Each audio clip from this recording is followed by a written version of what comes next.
மாண்புமிகு தமிழக முதல்வர் டாக்டர் புரட்சி தலைவரின் ரத்தத்தின் ரத்தமான உடன்பிறப்புகளை 5 கோடி தமிழ் மக்களின் உள்ளங்களை கொள்ளை கொண்ட ஒப்பற்ற தலைவர் நம் தலைவர். ஆம், அவரை புரட்சி தலைவர் என்பார், பொன்மான செம்மல் என்பார், எங்களின் தங்கம் என்பார், ஏழைகள் தெய்வம் என்பார், அள்ளி கொடுத்த வள்ளல் என்பார், அண்ணாவின் இதயக்கனி என்பார், மக்களின் திலகம் என்பார், மகுடம் தரிக்காத மன்னர் என்பார்.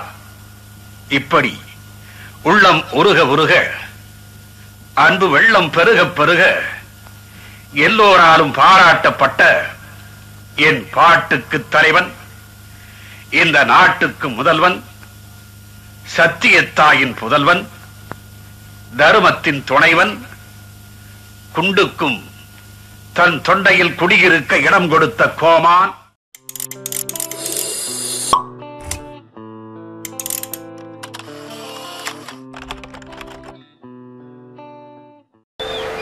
மாண்புமிகு முதலமைச்சர் அவர்களே, நடிகர் திலகம் சிவாஜி கணேசன் அவர்களே, பாலச்சந்திரன் சார் அவர்களே,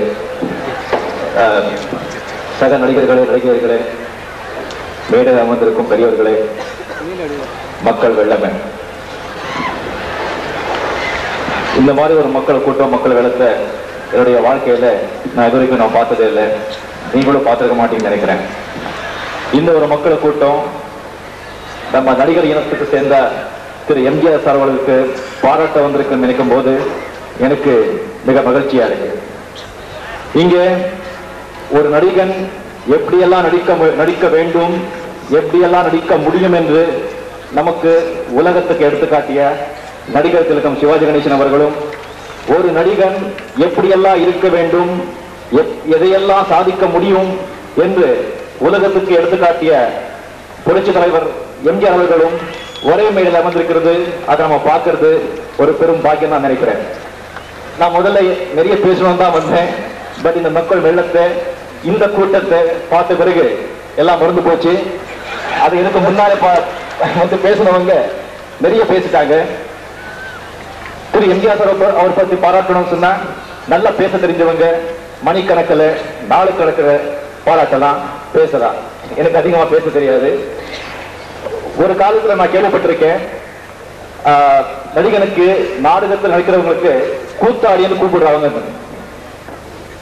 அந்த நடிகனுக்கு பொண்ணை கொடுக்கறதுக்கு பயப்படுறாங்க, கொடுக்க மாட்டாங்க நான் கேள்விப்பட்டிருக்கேன். அப்பேற்பட்ட ஒரு நடிகருக்கு இப்ப நாட்டையே கொடுத்திருக்காருன்னா அந்த ஒரு பெருமை எம்ஜிஆர் அங்கிற ஒரு பர்சனாலிட்டி, ஒரு தனிப்பட்ட ஒரு மனிதருக்கு போயிருக்குன்னா அவருடைய தனித்தன்மை, திறமை, அவர்கள் இருக்கிற ஒரு சாரிஷ்மா, த ரேடியன்ஸ், அது நான் சொல்ல முடியும்.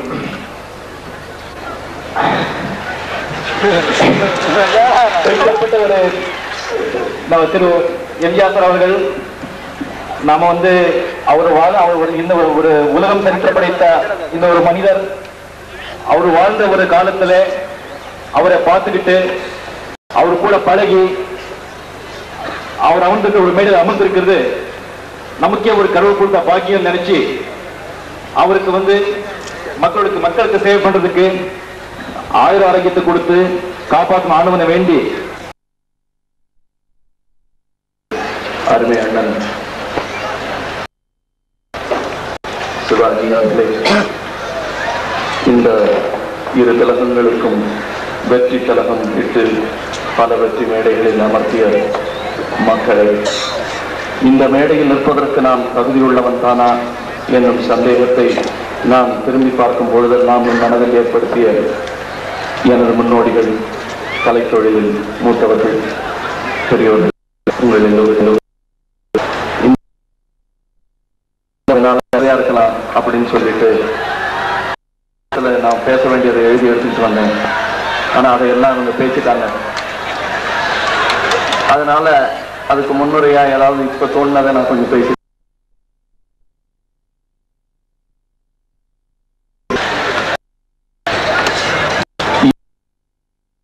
அன்புக்கு அடிமைப்பட்ட அண்ணனை வணக்கங்கள் பல. புகழ் மாலை பல சூடி கன்னி போன தோள்களும் அது பாமாலையின் புதிதல்ல உமக்கு. தமிழ் இலக்கிய செல்வந்தர் பலர் குபேரத்தனமாய் குவித்துவிட்ட பாராட்டுக்களுக்கு நடுவே இந்த குச்சேலனின் பாராட்டையும் ஏற்கும் பெருந்தன்மை உமக்குண்டு நான் அறிவேன். கை சிவக்க கொடுத்த கர்ணன் நீர், தமிழரை காதல் வயப்படுத்திய கண்ணன் நீர், உம்மை புகழ்வதன் மூலம் தமிழகன் அன்பெனும் செல்வம் எனக்கும் கொஞ்சம் சேரும் என்று தெரியும் இந்த ஏழை குச்சேலனுக்கு. தமிழரின் அன்பிலும் எழுதும் தமிழிலும் மட்டுமே வறுமை இந்த குச்சேலனுக்கு. ஆவலாய் நான் அள்ளித்தரும் பாராட்டு அவலை சற்றே அசைபோடுங்கள், என் பசி தீரும். ஐயா, உமது சாதனைகள் வரலாற்றில் தங்கத்தில் பொறிக்கும் தகுதி உள்ளவைதான். ஆனால் என் செய்வேன், அதை போற்றும் என் தமிழுக்கு தங்கம் பெறும் தகுதி இல்லையே. ஆகவேதான் முதல்வர் உமக்கு மடல் வரைய இரண்டாவது உலோகமான வெள்ளியை தேர்ந்தெடுத்தேன். இப்பிழையை மன்னிப்பீரா? மன்னிப்பீர், நான் அறிவேன். பல பேரை மன்னித்து பழகியவராயிற்றே நீர். பட்டம் பெற்ற உம்மை போற்றும் தகுதி எனக்கில்லை என்றாலும் உமது புகுந்த வீட்டு சாதனைகளை பிறந்த வீட்டான் என்ற முறையில் பாராட்டுகிறேன். ஒரு தாயின் பெருமிதத்துடன் நான் புலகாங்கிரம் கொள்கிறேன். என்றோ கொடுக்க வேண்டிய பட்டத்தை இன்று கொடுத்தவர்களை மனமாற பாராட்டுகிறேன். தமிழரின் வறுமைக்கு வைத்தியம் செய்து வரும் தங்களை டாக்டர் என புகழ்வதில் பெருமை கொள்கிறேன். ஐயா, யுக புருஷன் உமக்காக எழும் கரகோஷத்தின் நடுவே இந்த சின்ன பிள்ளையின் ஆனந்த கை சொடுக்க யாரும் சட்டை செய்ய மாட்டார்கள், நான் அறிவேன். என்றாலும் இந்த மேடையில் நிற்பதன் மூலம் உங்கள் சரித்திரத்தில் எங்கோ ஒரு மூலையில் ஒட்டிக்கொள்ளும் பேறு கிடைத்த பெருமை போதும் எனக்கு. டாக்டர் ஐயா, தமிழர்களுக்கு உங்கள் மேலிருக்கும் அன்பெனும் நோய் வேகமாய் பரவி வருகிறது. இந்த இனிய நோயை எங்கள் புரட்சி டாக்டர் ஐயா நீங்களே நினைத்தாலும் குணப்படுத்த முடியாது. வாழ்க்கும் வயதில்லை எனக்கு என்பதற்காக உள்ளத்து உண்மை உணர்வுகளை மறைக்கவா முடியும்? வயது மீறி வாழ்த்துகிறேன். வாழ்க நீர் பல்லாண்டு. அன்பு தம்பி கமன்.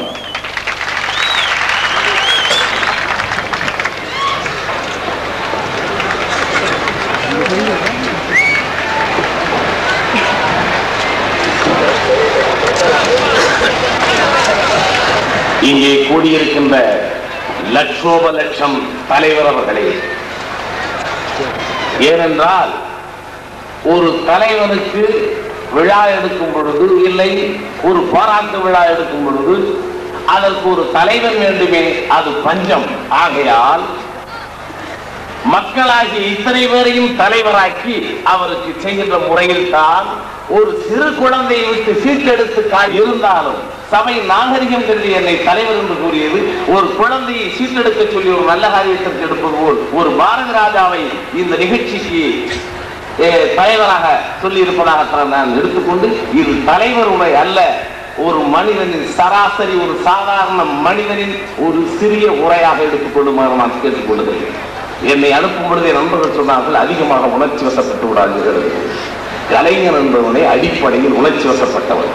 அதை தடுத்து நிறுத்து சிறையில் போட முடியாது. இருந்தாலும் என்னுள் வருகின்ற உணர்ச்சிகளை ஓரளவுக்காவது நான் தடுத்து சிறையிட்டுக் கொண்டு அதையும் மீறி வெளிவருகின்ற வார்த்தைகளை மன்னித்து கேட்டுக்கொள்ளுமாறு நான் வேண்டுகிறேன்.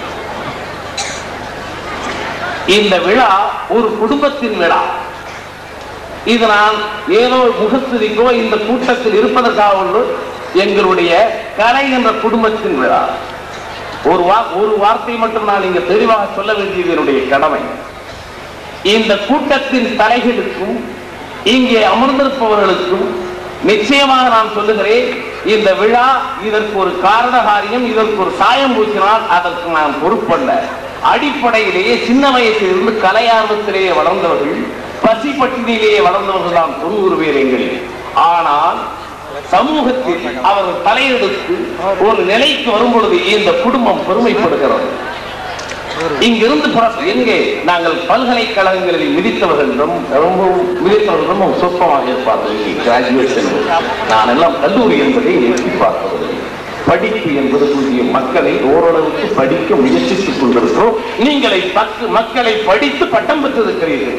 ஆகையால் கலையுலகிலே பிறந்து மக்களை படித்து நீங்கள் வாங்கிய பட்டத்திற்கு தான் நாங்கள் இந்த விழா எடுக்கிறோம். ஒரு கலை குடும்பம் எடுக்கின்ற விழா.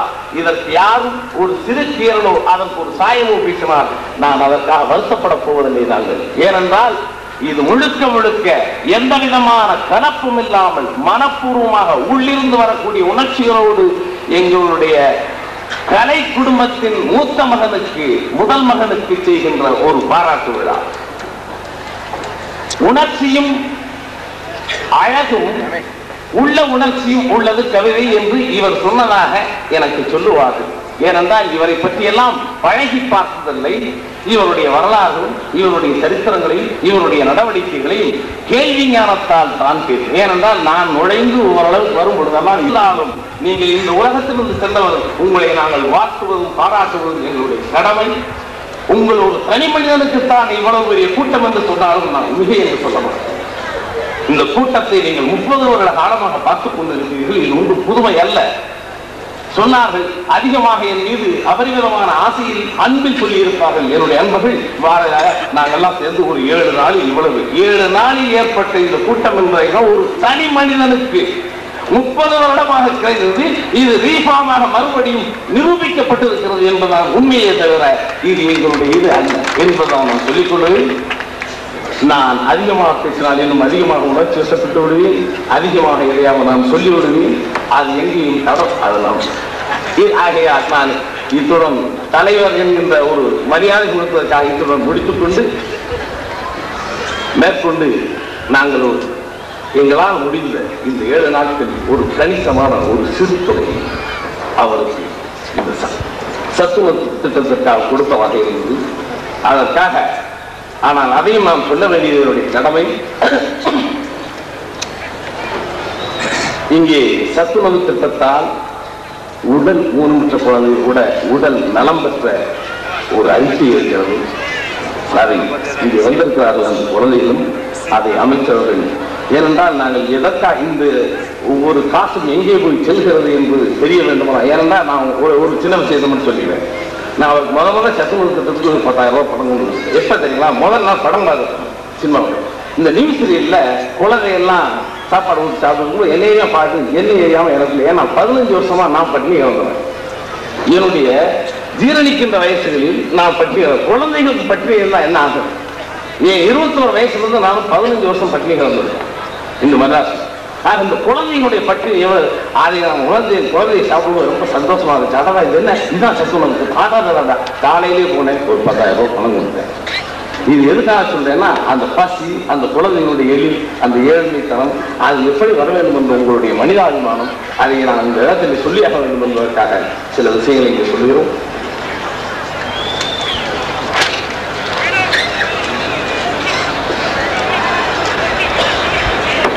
திருச்சியில் 10 குழந்தைகள், புதுக்கோட்டையில் 2 குழந்தைகள், தென்னார்காடு மாவட்டத்தில் 3 குழந்தைகள் ஓராண்டு காலம் தொடர்ந்து முதலமைச்சர் சத்துணவு கூடத்தில் சத்துணவு சாப்பிட்டு வந்ததால் அவர்கள் பள்ளியிலே சேரும் முன் நலிவுற்றிருந்த நிலைமை மாறி இப்போது ஒளிவிட்டு வழங்குகிற சக்கி திருச்சி மாவட்டம் சக்கி இளம்பிள்ளை வாதத்தினால் நடக்க இயலவில்லை.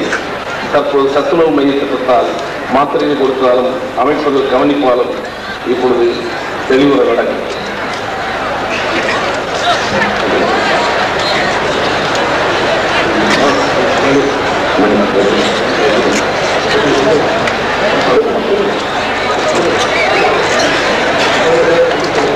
திருச்சி மாவட்டம் தென்னூர் வாமடம் ஹக்கீம் என்ற பையன் 15/9 சத்துணவு சாப்பிட்டதின் முக்கியமான காரணமாக ஆரம்ப நாள் பள்ளிக்கு வரும்போது முண்டிக்காலிட்டு நடந்து தவிழ்ந்து வந்து கொண்டிருந்தான்.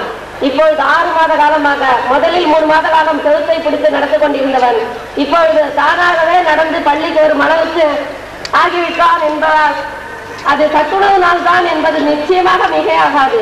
சத்துணவு சாப்பிட்டதின் பலனாக இத்துடன் 10 குழந்தைகள் இது போல் நடக்கிறது என்பதை பெருமையுடன் தெரிவித்துக் கொள்கிறேன்.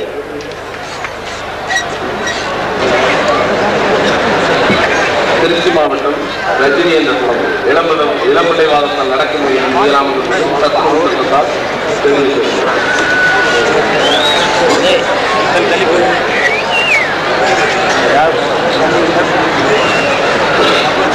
திருச்சி மாவட்டம் புவனேஸ்வரி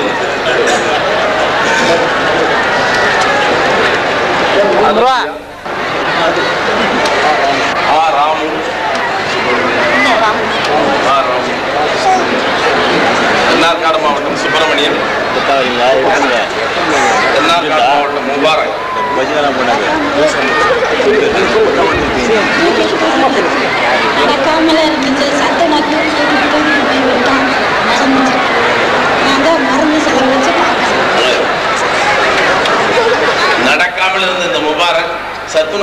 விழாக்கள் நடக்குது, நான் கால்னா கூட மருந்துக்கு நான் செலவழிச்சதில்லை அப்படின்னு அந்த அம்மா சொல்றாங்க. இந்த சத்துணவு திட்டம் ஒரு உதவலான மக்கள் திலகம், நடிகர் திலகம் இருவருக்கும் என்னுடைய பணிவான மாலை வணக்கங்கள். அடுத்தபடியா இந்த மாதிரி ஒரு சூழ்நிலையில இவங்களோட உட்கார்ந்து பேசுறதுக்கு ஒரு பொசிஷனுக்கு நான் வந்திருக்கேன்னா அதுக்கு காரணம் எங்க டைரக்டர். அவர் தலைமை வாங்கியிருக்காரு, அவருக்கு இன்னும் பணிவான வணக்கங்கள். அதுக்கப்புறம் மேடையில் இருக்கிற மற்ற டைரக்டர்கள், அப்புறம் சக கலைஞர்கள், குறிப்பா நீங்க எல்லாத்துக்கும் என்னுடைய வணக்கங்கள். எம்ஜிஆர் எம்ஜிஆர் எம்ஜிஆர் அது தோற்காரன்னு எனக்கு சொல்லணும்னு தோணல. ஏன்னா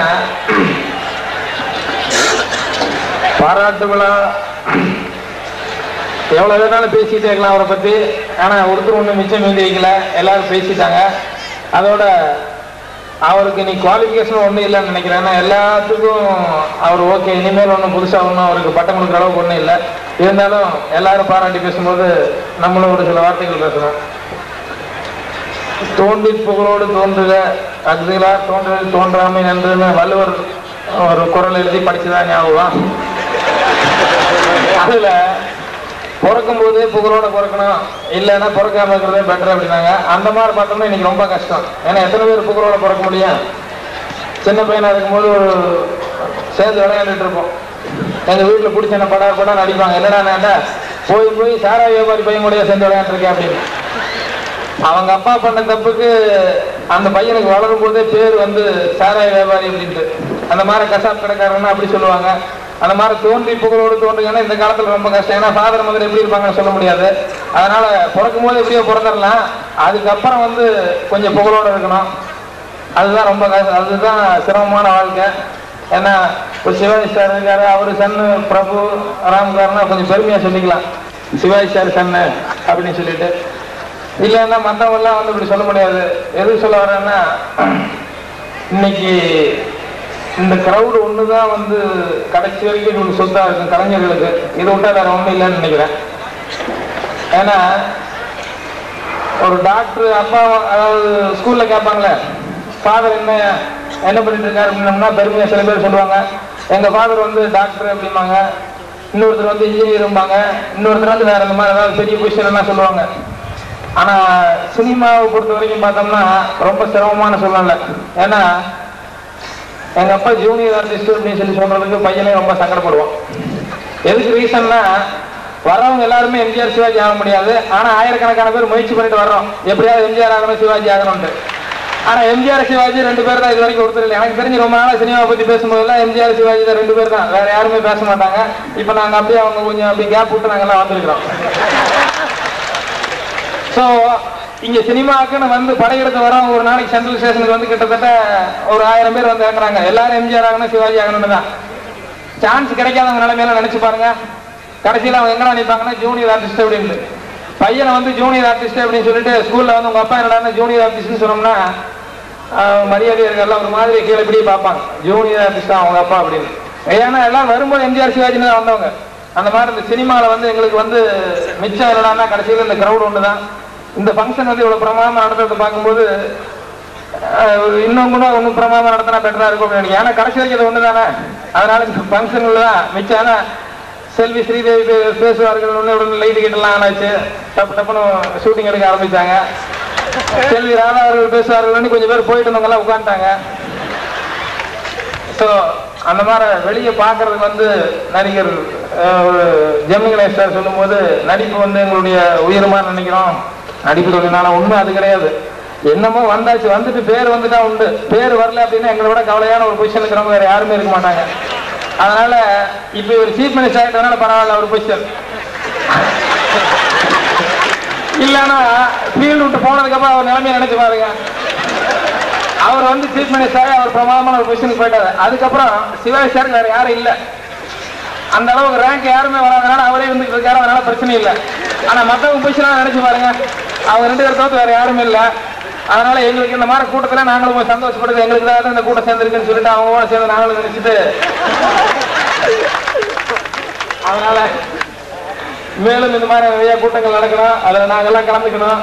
இன்னொரு 15-20 வருஷத்துக்கு இதே மாதிரி கூட்டத்தில் நான் இருந்துகிட்டே இருக்கணும் அப்படின்னா மார்க்கெட் இருந்துட்டே இருக்கணும்னு சொல்லி கேட்டுக்கிட்டு அதுக்கு உங்களுடைய ஆதரவு எல்லாம் தேவைன்னு சொல்லிட்டு அவர்களை பல்லாண்டு வாழும்படி 2 பேர்த்தையும் வாழ்த்துறேன். எங்க டைரக்டர் தான் என்ன வாழ வச்சாரு, அதனால அவரையும் நல்லா வாழ்த்துட்டு எல்லாத்துக்கும் என்னுடைய நன்றி வணக்கம். ஒரு சின்ன மாலை.